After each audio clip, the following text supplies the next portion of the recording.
दोस्तों आपसे एक वीडियो शेयर करना चाहता हूँ।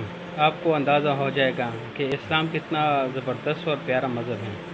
अभी यहाँ पे मैं एक वीडियो देख रहा था, तो पुराने ज़माने में जो बुतों के ऊपर अपने बच्चों को कुर्बान किया जाता था, अभी वो सिलसिला दोबारा शुरू हो गया इंडिया में।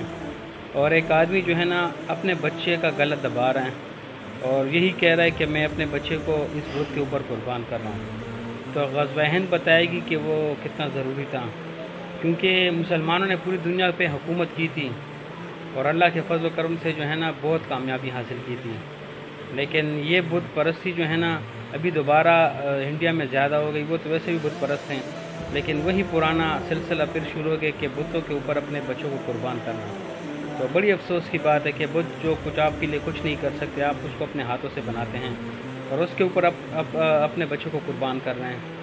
बहुत अफसोस की बात है। इस्लाम इस वजह से हम अल्लाह पाक का लाख लाख शुक्र अदा करते हैं कि हम मुसलमान हैं और अल्लाह के सामने अल्लाह के साथ किसी को शरीक नहीं मानते हैं। और ये लोग जो बुतों को अपने हाथ से बनाते हैं तो उसका कुछ फ़ायदा और नुकसान भी देने वाला है। ये लोग नहीं फ़ायदा और ना नुकसान दे सकते हैं, फिर भी ये लोग इतने जाहिल हैं, पढ़े हुए जाहिल उसको इसलिए बोलते हैं कि इनको पता भी हैं।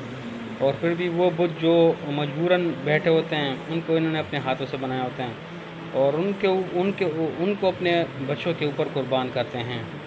तो बड़ी अफसोस की बात है। क़यामत के दिन को पता चल जाएगा कि इबादत के लायक कौन था।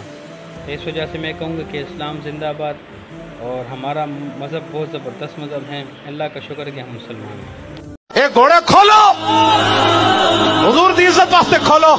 ये पूरी दुनिया से सरदारी करनी, पूरी दुनिया से पाकिस्तान जनाब पूरी दुनिया का इमाम बन जाए और सुपर पावर पाकिस्तान बन जाए, तो फिर शाहीन हुजूर की इज्जत के लिए